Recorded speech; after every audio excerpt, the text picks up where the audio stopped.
about a vote of confidence, confidence in terms of I believe in you, confidence and I believe in myself. Like there was a lot of that for me yesterday. Well, thinking about it, it's like confidence is about putting faith into people. Yeah, that's right. Building faith into people. That just dawned on me right now. Yeah, yourself, others, whoever you're giving a vote of confidence to, like. Yeah. So this is our second day, and today's question is about vulnerability. Yes. What does it mean to be vulnerable? For you? For someone else? What does it look like and feel like? That's the whole of the question. So for you guys, feel free to drop your answers in the comments. And for us, we will jump on and volley this back and forth. If anyone wants to jump on TikTok or Instagram, you guys are more than welcome to. You mean they can come on and talk with us? Come on and talk with us. Oh, come and talk with us. That would be awesome. So, you also today, Mama printed out the definitions. Well, Oh, right. Mama's like that. So, let's see. Openness or susceptibility to attack or harm. That's the negative. Negative, but that's the more challenging way that people look at that. When people think that vulnerability is not a good thing, it's because they look at it like that. It's because they see it as, leaving themselves open to being hurt, but not with benefit, just as with, like, vulnerability. Oh, now you're jelly. Not like SM benefit, right? SM benefit? BDSM? Oh, yeah, no. Like any kind of benefit, right? Like if you see vulnerability as being susceptibility to being hurt, it's not something you want to do. You think that it's a show of weakness, and that if you're strong, you wouldn't be vulnerable like that. Or loss of control. Yep. Yeah, loss of control. So, don't get wet.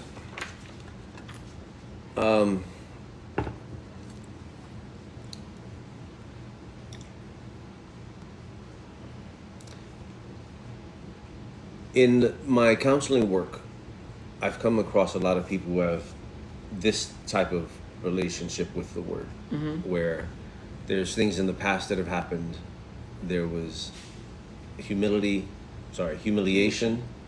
There was embarrassment. There was shame because of how they felt, and then how people took advantage of them in those vulnerable moments. Yeah.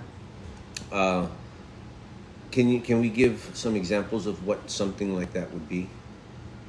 Because you have emotionally vulnerable. You mean vulnerability where someone is hurt? Yeah. That kind of vulnerability. Oh my goodness.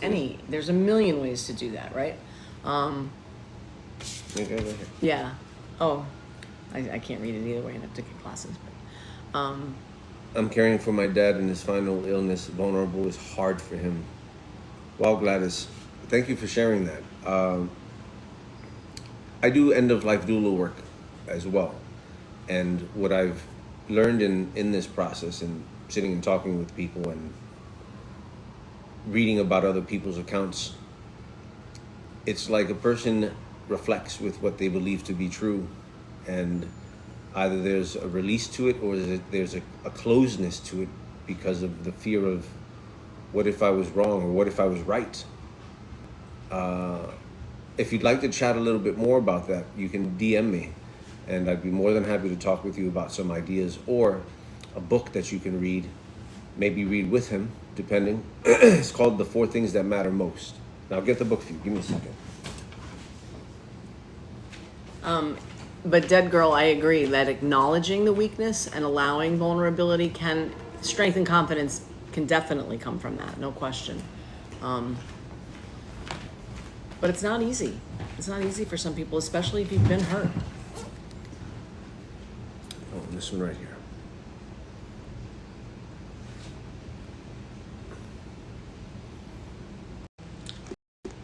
Anyone should read this book. Everybody should read this book. It's a crazy, it's a beautiful book. Intense, it's beautiful. It's a beautiful book. So, let's see.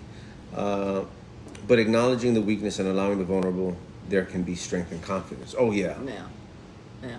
But I mean, I think that when you asked me for examples of how it doesn't feel good for someone, right? Like you meet someone, and we talk about this, right? Like you meet someone, and if you don't have a throttle on the TMI stuff, and you feel like you get a good connection, you feel good about it, and then you share some stuff. And sometimes when we are in that sort of enthusiasm for meeting someone new, some of us can say too much. And by that, I mean, you share some things about yourself that if they weren't received well, if they could be potentially used against you. And that happens sometimes.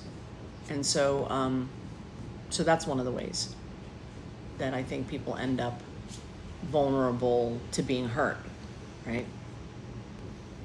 You know, having something that you said or talked about, something that you didn't necessarily say to the person, "Oh, keep this in confidence," right? There's that word again. But you sort of, I think sometimes we expect people to understand, like if I'm sharing a certain thing with you that's sensitive or personal, that there's an expectation that you wouldn't share it. And there's certainly an expectation. Or levy it against you. All right, there's certainly an expectation that you're not going to throw it back in my face someday and say, "Oh, remember that thing? Well, you were like blah, blah, blah." And like, well, it's judgment. like the time, like when we met, I'm 5'5", and I told you if you ordered those cabinets, they're going to be too high. And then we ordered them, and now I can't reach anything. What are you talking about? Very vulnerable about my height. Just I'm kidding. 5'5". Just kidding. Just kidding. If you couldn't reach him, I couldn't reach him. That's too funny. But right. yeah, I mean that's the point, right? I think the point of that is like, yes, you're 5'5", and anybody can know it to look at you. But if I know that you're sensitive about it, and then I either make fun of you for it or I do anything around it, knowing that you're sensitive to it, that would make you feel unsafe to be vulnerable, or it might, because you had told me about your feelings about it. You had confessed that it was hard for you. You felt challenged, and by then it made it a target. And then I used it against you, or I was tongue in cheek about it. I was dismissive, whatever I might be about it. That would make you feel like, wow, why did I say that to them? Why did I expose that thing about myself that I'm sensitive about? So I had something like that recently, where someone had brought up a conversation we had a few months ago, and it was like a "how dare you" feeling that you had that I for them had bringing it them. up. Yeah, like what right do you have? And it wasn't like wounded, offended. It was angry. It was anger because of, it's like you're coming into a space that isn't your own. You're talking about things that you have no access to. And that vulnerability didn't make me, it was almost like a chihuahua nipping at your ankles, right? It's not a pit bull about to sink its teeth into you. It was a fucking chihuahua. That level of annoyance, but there was anger attached to it because it's like, you don't qualify to talk to me about this. If I can, you cannot answer, but how did that person come to know that information? Oh, we were talking about it. So in an earlier time you had a conversation. Yeah. And did you have an expectation that they would do or not do? But then the fact that they came back around But the fact that they did it yeah, was like, I see the cards that you're playing. Yeah. Did it change the sense that you have about being able to talk about those things with other people? No. Because it's still a part of my life, but when someone tries to use a part of my life against me, I guess. Yeah. Is when, because I talk about vulnerability like 8 Mile. Right. I do my best to keep nothing behind closed doors. Right. So that there's nothing that can be used. Like when Eminem went up and he did his last battle and he was like, he just put it all on the table. I was like, wow, that was a powerful, you could read it here. No, tap. I didn't know what that meant. It was such a powerful moment. Yeah. And I guess it influenced me in a way. Eminem, you influenced me, man, with your 8 Mile Yeah, movie. no, because you bring that up a lot, We right? were You just bring talking that about scene up a lot. B-Rabbit. You bring up that scene a lot, right? Yeah. It's like, Because that was a powerful yeah, scene. it totally was. That was a powerful scene. Now I want to go listen to 8 Mile. I gotta see that movie again. Nat, have you seen 8 Mile? Yes. What? With no hesitation this time. Because yes. It's really good stuff. So yeah, that's how I felt, because I tried to keep nothing like that. Yeah. When I was really young, I thought vulnerability was a weakness. But I also ran around with a sort of like a shield. I was very defended. And so I wouldn't be vulnerable, right? Like that, you wouldn't catch me being vulnerable, was kind of the attitude that I had. I had that negative attitude. And I'm trying to think if there were people who... Keep going. I'm thinking, this is me thinking about, like, I do think that I had experiences as a young person where people took advantage of things about me, right? Knowledge about me. I mean, I have, everybody's got childhood stuff. And, but yeah, so, like, my mom was sick and died when I was a kid. And then, people would talk. Like, it was like, we were out while my mom died and we did all that. And then we came back to school and my sister and I were like the two little girls whose mom, like no one else had a mom that died. And so people would be like, you'd walk by and people would like hush that feeling like that. And it felt very vulnerable and it didn't feel good. And I couldn't do anything about it, right? I couldn't not be the little girl whose mom died, right? But I didn't want to be. And I certainly didn't want to be the little girl who people were talking about. Not necessarily making fun of, but singling out as being different and being sort of other than. And so I do know that feeling. So I went through a period in my 20s where I was like, you can't hurt me. I'll expose nothing and no one can hurt me. And then ultimately that didn't work. That's not really a great way to plan to get through the entirety of your adult life. No, but you think it is. Well, when I was in it, When you're in it, I you was think in you it, I can. did, yeah. I mean, and some of that was fueled by, drinking and other things, right? The sort of false bravado that I had during those days. It's also a hard, isolating wall to hold up. Yeah. Yeah. Right, it's like, I talk about it in when we teach about vetting and discernment, about the threshold, right? It's like, I don't want us to visualize it as a brick wall that no one can get in and out, right? It's like the wall's just up. I'd like to set it as a bar, a threshold that a person has to... You mean in terms of once you know your value and your worth, then people need to step up in order to get access to your time. And so what does that step up look like? It's not hurdling like 10-foot walls. You're correct. Right? Is that what you mean? Yeah. Correct. All you have to do is come up to this mental bar. Mm-hmm. And if you're tall enough, you get to come in. But Yeah. there's no walls around, right? So it allows me to still be myself expressively. Mm-hmm. Where I'm inviting to people to come and see if they're tall enough to ride. Like in the roller coasters? Like a roller coaster. Like the 48 Yeah, inches? listen, because it's going to be... See, it's the short jokes again. We went to Disney World, right? Yeah, Where yeah. they have the little thing that says 48. I remember it saying 48 inches. Really quick. I'm 65 inches. Yeah, it's only like 4 feet. So it's like I had a little herbal remedy this morning. Oh. So that's where my humor's coming from. Oh, I like it. I like it.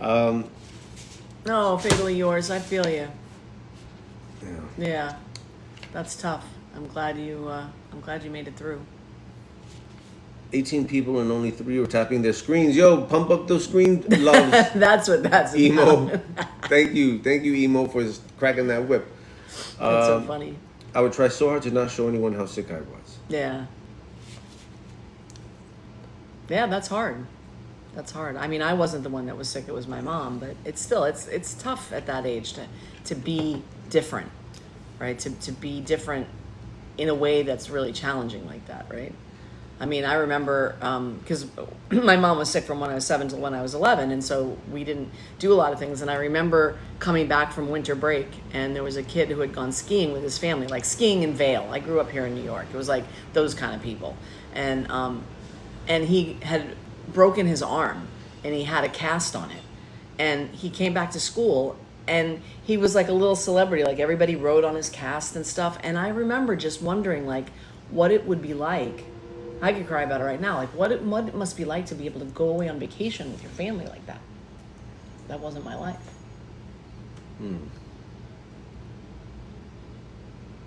And I just remember feeling like that about that kid. And, like, that was one of those moments, like, on the outside of the glass looking in. If we're going to do this every day for 30 days, you'll get used to it. I cry. That's what I do. She cries in movie trailers. I cry in movie trailers. We talked about No, but that I love that. I yesterday. love it. It's so beautiful. Yeah. But like, you know, listen, I'm doing my work. You know, I'm like, I'm boiling off a lot of stuff. But, you know, every once in a while it comes up like that. But Thank you for 5,000. If you get us to 20,000, I'll take off my shirt.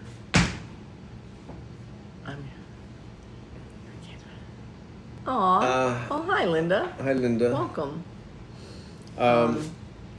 All right, so I was lucky. I always had good teachers and classmates. I wasn't even picked on or left out, really. Oh, Ooh. wow. That's awesome. I love that. I didn't have any of that. That's amazing. I really get that, and the pity you get when people find out is so unnerving.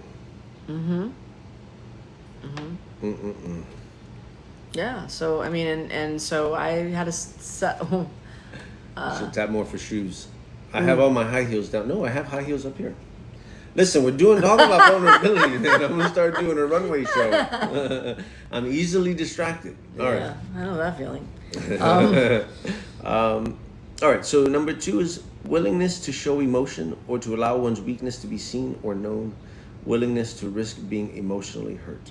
And that's the flip side, right? The flip side is intimacy comes from that kind of vulnerability, right? I'm willing to show you the softer underbelly side of me in the trust that you're not going to hurt me with it, and it's going to be an opportunity for us to get closer. Confidence is built through that vulnerability too. Yeah. No, I think somebody said it earlier about it being a way to confidence and connection, right? Yeah, exactly. Because if I see you being vulnerable and humble and like, it builds my confidence in who you are as a person, that you are a good person. Yeah. I think that reminds me of what we were talking about yesterday when I said, like, you know, when we were talking about the dominant stuff, and you said, well, if I show weakness, I'm like, sort of showing weakness is like a type of vulnerability, and I respect someone for that, especially someone who is strong or has a leadership position or is, you know, more of a dominant type in any part of their life, right? But then they can show their weakness, they show their challenges by way of being vulnerable, like, I trust you, right? Because you're that, I can relate, because it means you're like me or I'm like you, right? And then there's a greater sense of connectedness. Because I was the kid, you know, in my 20s, it was hard to connect with me because I wouldn't be vulnerable, right? So it was hard for people to want to connect with me because I had this, you know, you can't hurt me thing going on for a while. And it did keep me from making genuine, intimate connections with people.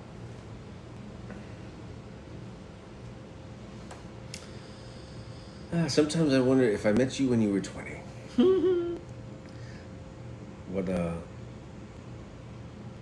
But I'm this age. Oh, like if I were 20 now and you're the age you are now. Because like what you share about your younger years, I wonder who that was.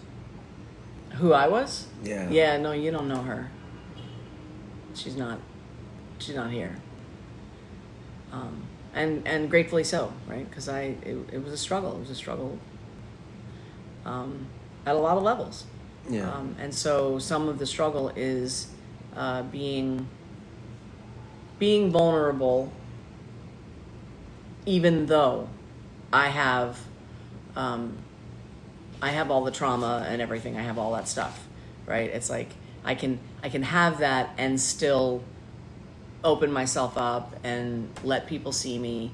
But if you come to the intensive and we go through the process, what you'll see is there's a measured way to sort of hedge the bet about being vulnerable. What's that mean, hedge the bet? Hedge the bet means, like, I can't be 100% sure that you won't hurt me, right? There's always a risk with vulnerability. Always a risk. But by, doing what we talk about, doing the shared, the meet, the invest, shared information, like measuring it out so that I'm not jumping from, hi, I'm Kat, to like, blep, and all the stuff comes out, right? Like, I get to know you, I let you know me, but at an easier, lighter level. And then when I see that you're trustworthy, when I watch how you behave, then I'll be more vulnerable. Being vulnerable with my time, meaning giving a person time when they deserve it versus when they don't deserve it, like kink dispenser. Yeah. Someone playing nice just to get access to your skill set. Yeah. Right? Just to be flogged or just to be played with, and then they go home. Right? Or they disengage and their interest is over once the experience is over.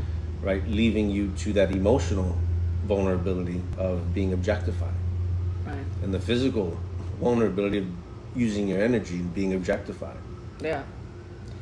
And that also happens outside of, I was on beyond kink. It's a life thing. I was on a call this morning. I was on a meeting and then someone wanted to talk and they called and they literally talked nonstop. Like, no pauses, no sentences, no breaks, just. And finally another call came in and I was like, hey, I gotta go now. And like, that's 20 minutes of my life I'm not getting back. Can you write down the name? I'm very curious. Oh, you don't know the person. Oh, never mind. You don't know the person. Never mind, you have to write. Yeah, no, it was a person. Let me read some of these comments because they were coming in. Yeah. Leadership, confidence, vulnerability. Yes. Starship. Welcome, you guys. It's nice to see you all again. See, that's like I was saying yesterday. There's a symbiosis between confidence and vulnerability. Yeah, we talked about that yesterday. Tap the screen. Choose after being the person in the room who sees everyone but doesn't let others see them. Yes. Shoving everything down and masking for years, it was hard to let it out and show who I really was. Yes. Sorry, I'm off screen. Yeah, I know. Me too.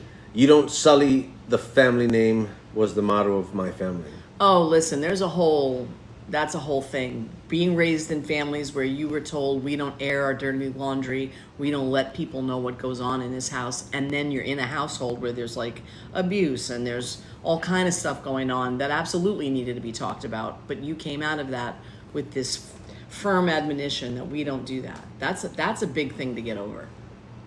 Let's see, we have the symbiosis between. I wish I could come to the Kink Collective. You guys are some of the best teachers I've listened to. Oh.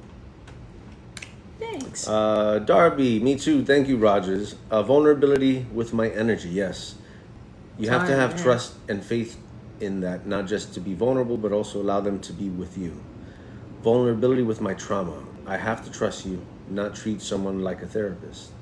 Yes. Oh, I like that. Well, that's been a long road for me. I mean, there's another side conversation, but as I've worked through a lot of my trauma and some of that, there was a period of time where I was talking a lot about it and I was sort of abusing the people that I loved with it because I was so stuck in the past processing stuff.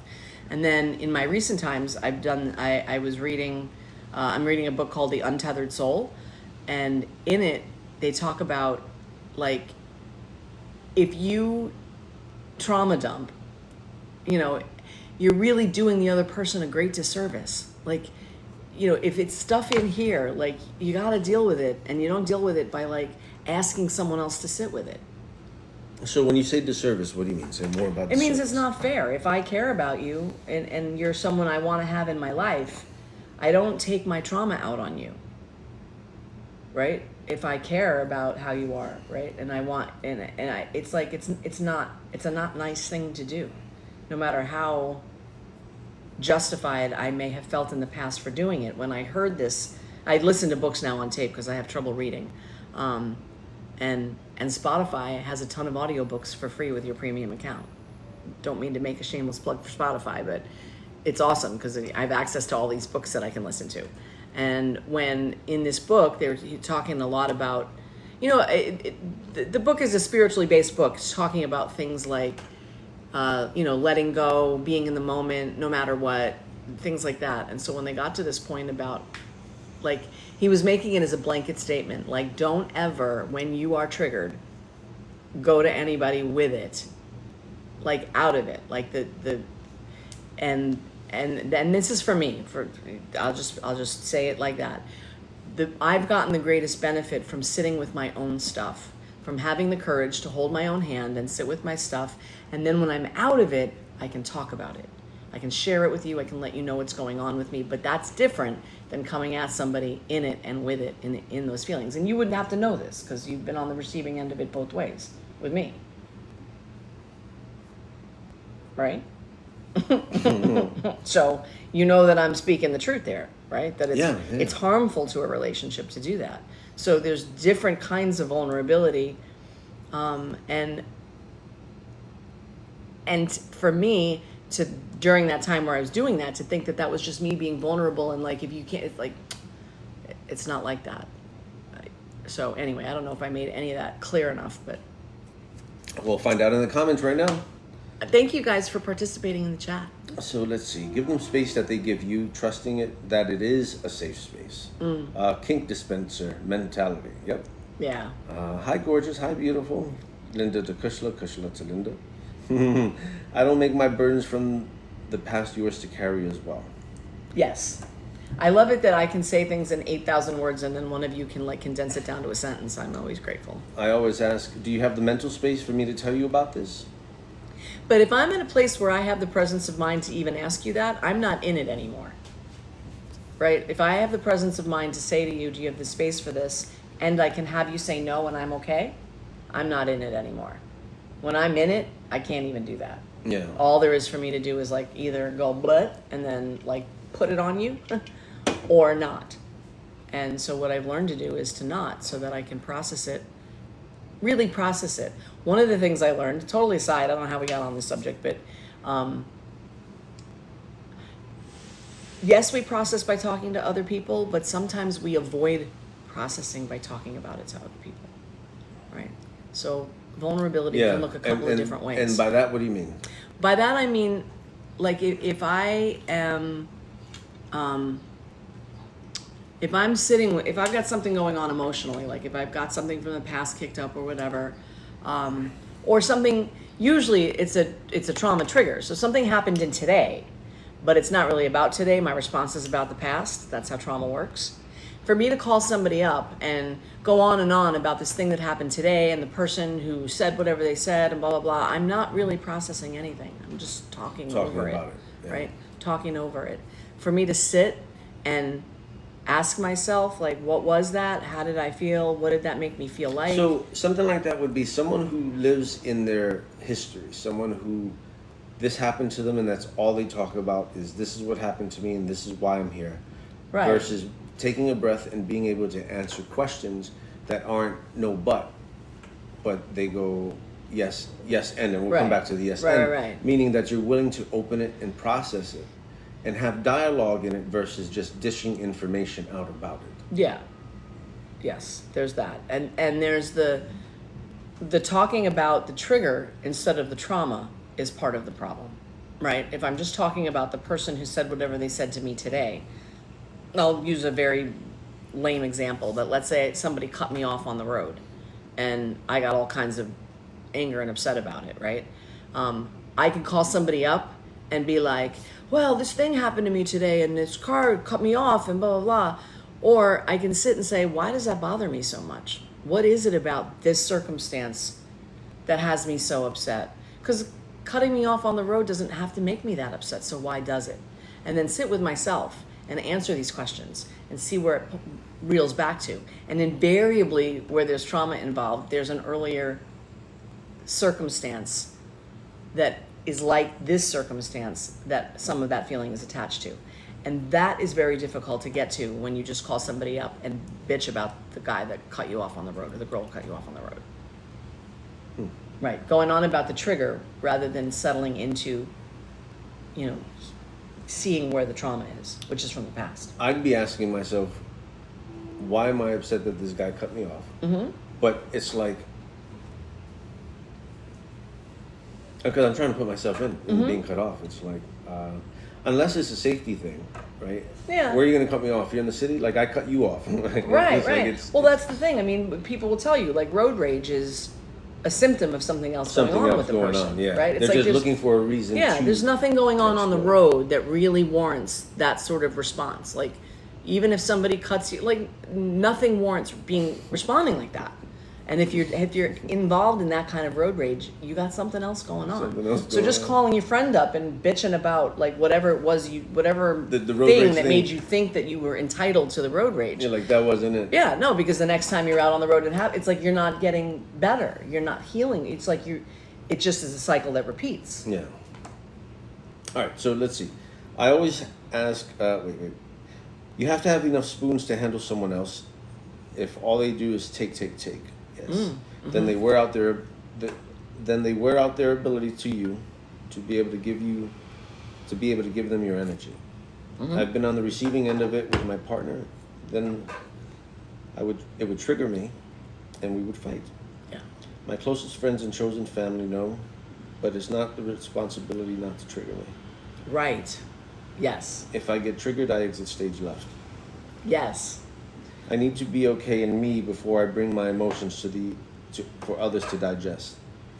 I'm glad I can use all these words and then you guys like get it and then feed it right back like in much easier, smoother language. Exactly. Expecting that of someone is expecting them to enable you. Ooh, emo.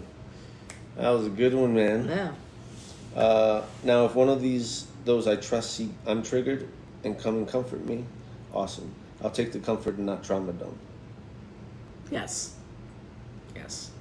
Is there a charger with it? Can I get the red charger? Mm-hmm. That sounds beautiful. The idea that someone who cares about you could see you being triggered and then be able to come and comfort you. That's wow. Wow. That's amazing. But I've just gotten a lot of benefit out of sitting with myself and not talking. Well, let's go into number 3. The condition of needing supportive or protective social services and community resources because of advanced age, poverty, disability, etc. Right, being vulnerable in that way. So, right, like vulnerable to fiscal challenge, like not vulnerable to having not enough money or having not enough health care. Or like when you were in pain. Yeah. The chronic pain. Yeah. Left you in a lot of vulnerable states. Right? It's like... Yeah. Sitting down on the curb in Times Square to cry is not exactly a place you want to be. Right? And you can't concentrate. You're just a totally different person when you're in constant pain. Yeah. When I was having the nerve pain down my arms, it was like you can't concentrate on anything else. Right. Because it just hurts so much. Yeah. Yeah, that is a certain type of vulnerability. And then needing assistance. Yeah. Or a chronic illness flaring, absolutely. Yeah. No, I was in chronic pain for probably about 5 years. So when I met this woman, she was carrying all these bags of ice, 4 flights of steps, 80 pounds of ice every week, right? Pretty much. Twice a week, maybe? Once a week? Once a week. And they would just deliver it to the first floor, and it was a 3-floor walk-up. And sure as shit, she was carrying them up, man. I'm sure. I mean, when I look back, I did a lot. When I was a younger woman and I was strong, I could carry weight like that. I could do stuff. No, but it was like... But I think what happens is as you get older, right, your body isn't the same. The fuck no. and so, but for me to keep treating my body as if it was 20 years younger. You also had no choice. Well, that's true too. Right? And then I showed up. Here I come to save the day. But I didn't. It's like, but. So that's why when any of you start talking about being in pain about anything, I'm like, go now. Because I knew I was in pain, but I kept putting it off because I just felt like I didn't have the time and space to deal with it. And then that's how injury becomes worse. I'm pretty sure at some point along the way, while I was carrying something, I started this thing of tweaking in my spine, and then it just, snowballed into something that I couldn't deal with. Yeah.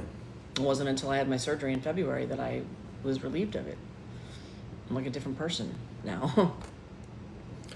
Hi, Mickey. Let's see. Or understanding that your past doesn't influence your present just because you've been hyper-dependent doesn't mean that you're asking for help or assistance makes you weak. There is a... and then it ended right there. Vulnerability in that, but in a good way, knowing that you have people there that got you. Yeah. Yeah, it's like a not a tightrope, but there's a balance, right? There's a balance between the kind of vulnerability that is healthy, right? Where I let someone see me, get to know me, not in my best moment, let's say, necessarily, or you get to see a weaker side to me, but in a way that I'm still being responsible for my feelings, right? I'm not putting them out there on other people. Yeah. Right? Because then I think somebody was saying it's like it creates a challenge, right? In terms of I think it gets in the way of intimacy and connection. So I have something actually coming up that's very relative to the condition of needing supportive or protective services, community resources.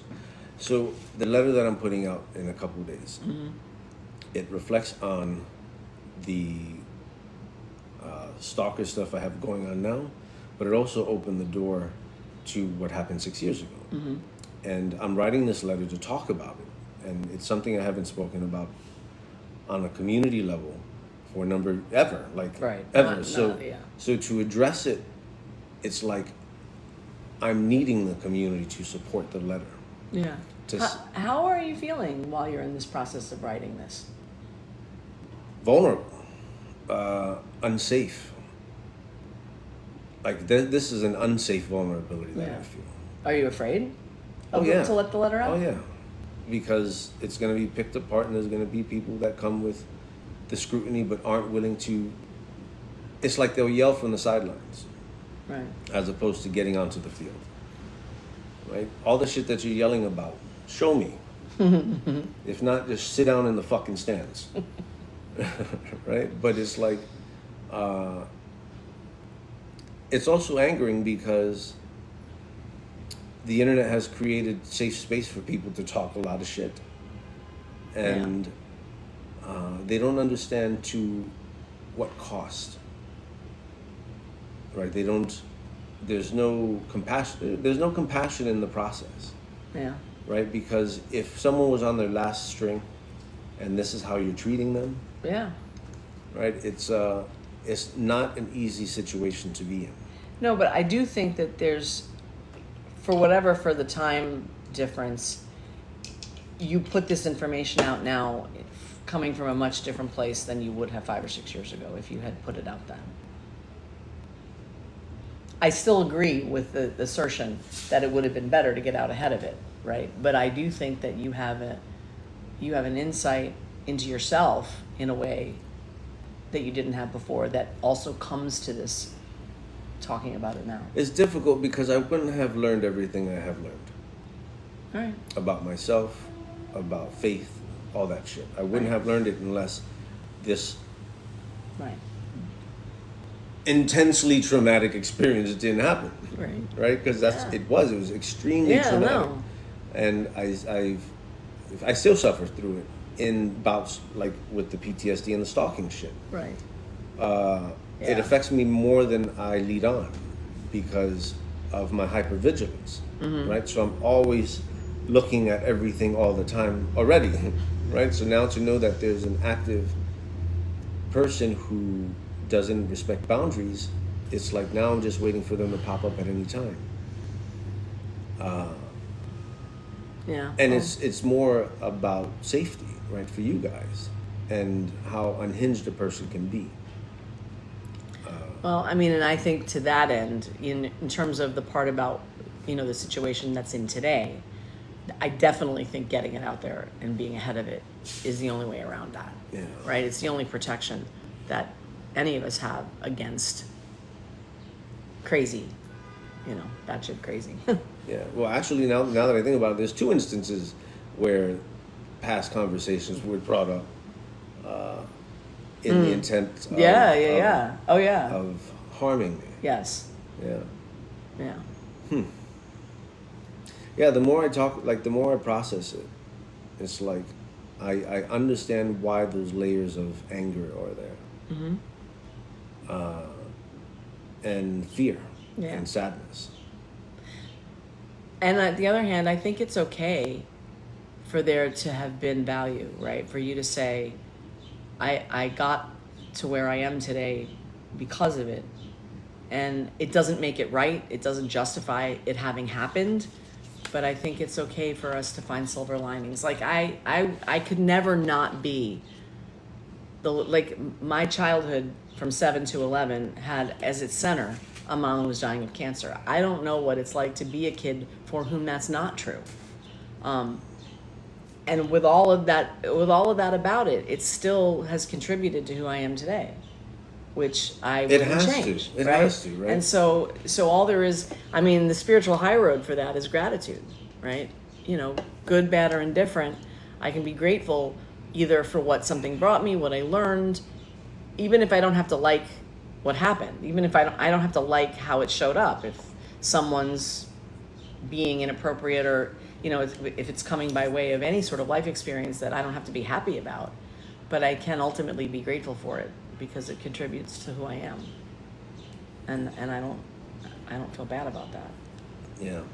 I mean, that was one of the lessons through processing this stuff is everything I learned, like when I had the revelation a couple months ago about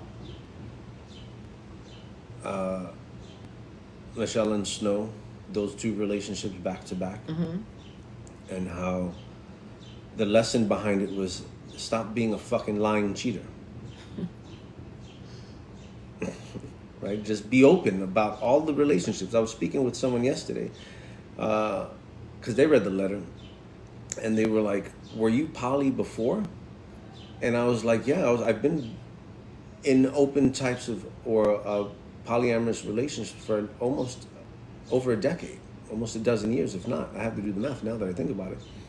And then they asked, well, what about before? And I said, I was cheating before. Right? And therein lies the difference, right? Yeah, right? And that's, the vulnerability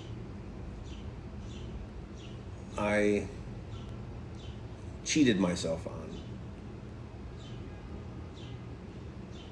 Right? Because this vulnerability is like when I use ethics over morals, right? When my integrity is compromised because of selfish needs, right? I'm vulnerable against myself. Because it's like I will find an excuse or leverage information I know about myself, how I process, to justify actions. Yeah. That's true. And in some ways, I would say, if I can, to justify not speaking up. Well, speaking up would be the most helpful thing to do. Yeah. Yeah. So let's see. We see you, we support you, we're here. Thank you so much. It means a lot. That does come with a lot of personal growth to be open.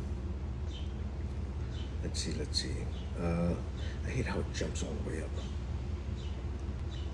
Hold on. Truth always comes out and the persons will be seen for who they are. Yes. Lies are lies and the truth will always come out. Yeah. Yes, it will. Being vulnerable or expressing myself was often used against me when I was young, so I masked a lot. Yeah. I don't have to enjoy every chapter of my book, but I love the journey of the story. Awesome, I love that. dead girl. That's awesome. When my parents divorced, my teachers never knew until my parents said anything because I refused to be vulnerable about it. Listen, it's scary. Kids are harsh, right? Like, kids are horrible. Be vulnerable about it. Listen, it's scary. Kids are harsh, right? Like, kids are horrible. Be vulnerable about it. Listen, it's scary. Kids are harsh, right? Like, kids are horrible. I'm not one to share and be vulnerable with anyone. I've only recently started learning that it is okay to ask for help and shoulders. Yes, Yeah. fully agree, 100%. Yeah. All right, let's go into the last one. Okay. Biology, ecology, likeness to be classified as an endangered species in the near future unless circumstances improve. The vulnerability of the giraffe. So that's another whole thing. I can equate that to, in this lifestyle, endangered species, vulnerable.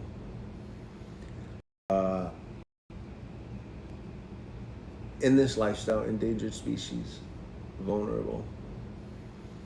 I can be like super vulnerable in a way that's like powerful. I mean, people thank me for crying, for talking about things at a really raw level, and that's like powerful. I mean, people thank me for crying, for talking about things at a really raw level, and Come on, catch up.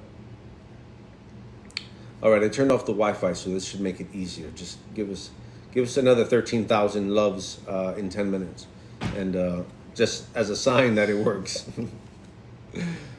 All right. Yeah, sometimes when it's crazy, when it rains, the Wi-Fi gets messy. When it's cloudy, the Wi-Fi gets messy. There's always something. I didn't know that weather impacted Wi-Fi. Yeah. Yeah. All right. So, Yeah. So anyway, I was just talking about being vulnerable and being powerful in it, right? Because I think being able to be vulnerable and know that you're going to be okay no matter what, even if someone takes the information and does something with it, like that you wouldn't want them to do, you still know you'll be okay.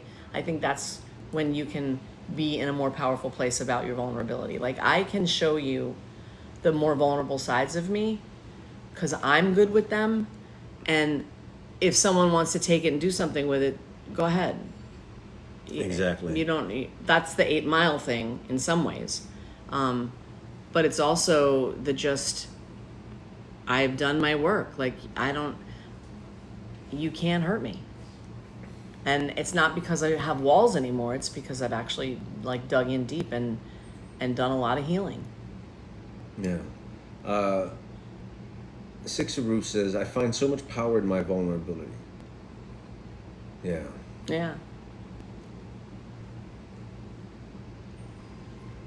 To be okay when you're vulnerable and it's used against you. Well, The question is, how did you get to the point of being okay when you were vulnerable and it's used against you? So for me, it shows